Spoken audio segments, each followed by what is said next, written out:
Welcome to Life Finds a Way, the original diversity initiative. This week, science journalist Sarah DeWeerdt examines what killer whale life histories actually reveal about menopause, aging, and the value of older generations. Maybe you're familiar with the girl power version of the orca menopause story. Post-reproductive females leading their pods, holding essential ecological knowledge, coming into their power. And it's a good story, but it's also incomplete. This is What the Matriarch Knows. In her two-woman play, The Orca Show, performer Asian Selick portrays a midlife woman trying to make sense of the menopausal transition with the help of an orca guide. After all, menopause is a shared experience for the two characters. Orcas are one of the few species, aside from ours, that experience it.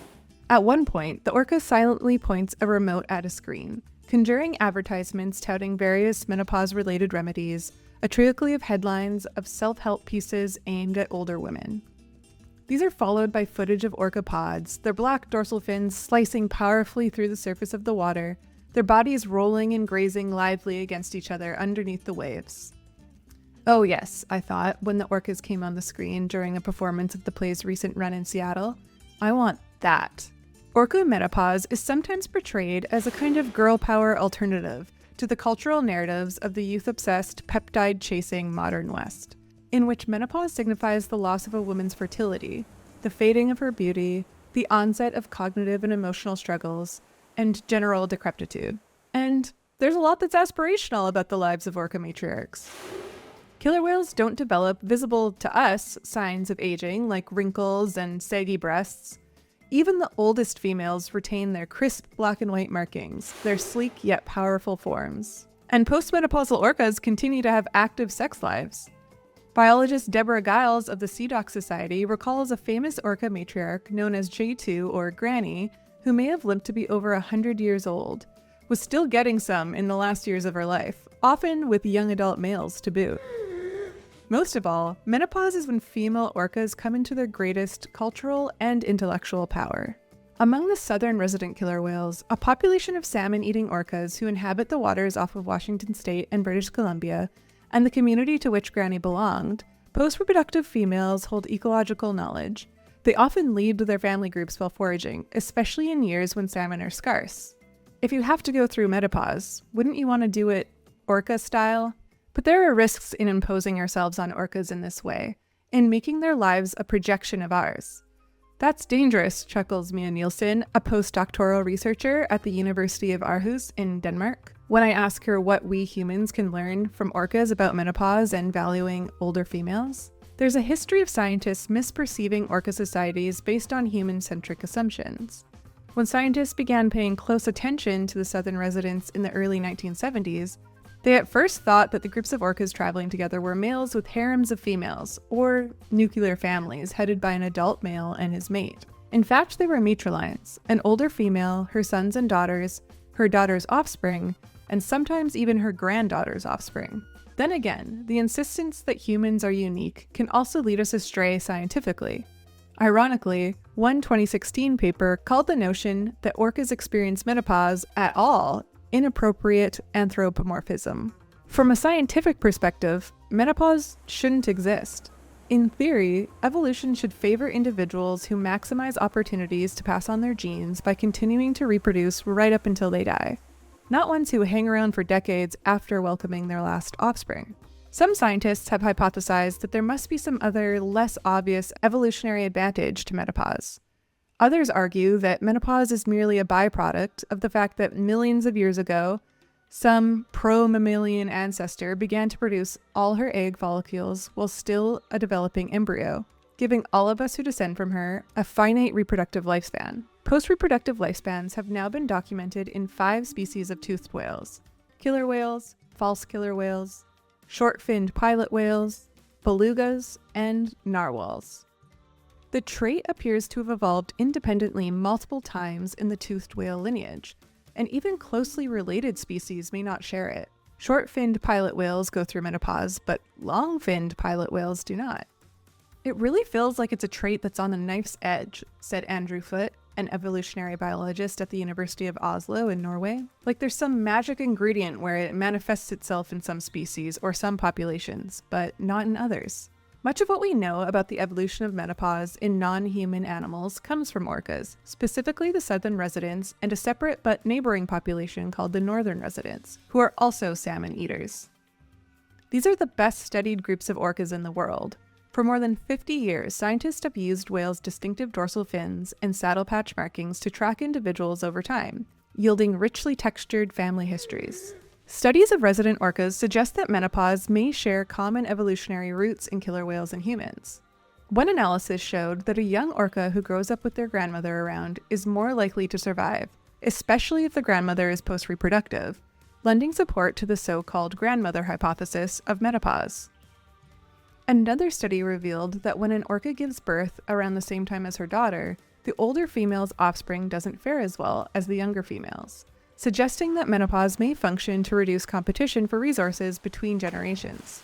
Support for both these hypotheses, which are not mutually exclusive, have also been found in studies of human populations.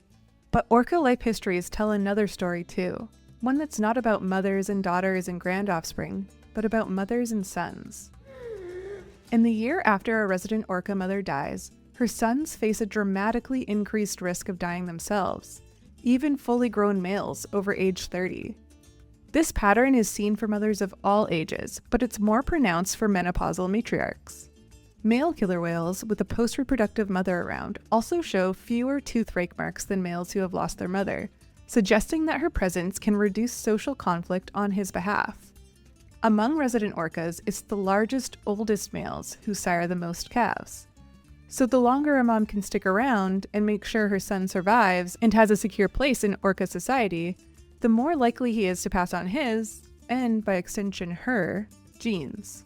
In the last several years, scientists have shown that menopause also occurs in a third genetically distinct population of Pacific Northwest orcas, a group of marine mammal hunters known as transient or Biggs orcas.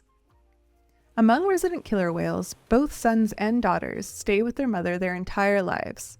But Biggs orcas have a more fluid social structure. Adult daughters often butt off from their mother's group, and while sons sometimes spend time with buddies from other matrilineals, they are more likely to remain their mother's constant companion throughout life. This may both reduce reproductive competition between mothers and daughters and give older moms opportunities to help their adult sons, researchers say. If you've gotten invested in the girl power narrative of orca menopause, this news might seem like a bit of a letdown. All that matrilineal structure, all that post-menopausal power, and in the end, it's all about the guys? But think about it from another angle. Male killer whales are up to twice as large as females and need a lot more nutrition to sustain that bulk. Sure, male killer whales are impressive specimens of raw top predator power, but they're also giant, unwieldy sacks of genes who rely on their lean, efficient post-menopausal moms to provision them. So much for females being the weaker sex. Among humans, men who share an especially strong bond with their mothers are often derided as mama's boys. But killer whales call this cultural trope into question, showing that mother-son ties can be a survival strategy effective enough to have potentially shaped the evolution of menopause itself. Nielsen gave birth to her own son shortly after finishing her PhD on Biggs orcas, and she recalls that when he was about 10 months old, she began to notice a connection between his curiosity and eagerness to explore the world and the playful behavior of young killer whales she was analyzing for her research. I saw the killer whale in him, she says. Now, do orcas get hot flashes? I have wondered while swimming laps at the pool and feeling the sudden stomach-dropping sensation of dread that I've learned heralds the onset of one for me. About the physiology of orca menopause, we know almost nothing. Analysis of hormones in the feces of killer whales can show whether a female is currently in estrus, but not whether she has definitely stopped ovulating, Giles says. She suspects that, much like in humans, killer whale females begin to ovulate some years before they're able to carry a pregnancy to term, and continue ovulating, perhaps irregularly, for a while after they are no longer able to do so.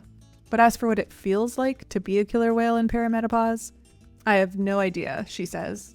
Maybe this lacuna is part of what makes it so tempting to project our own desires and fantasies about the menopausal transition onto them.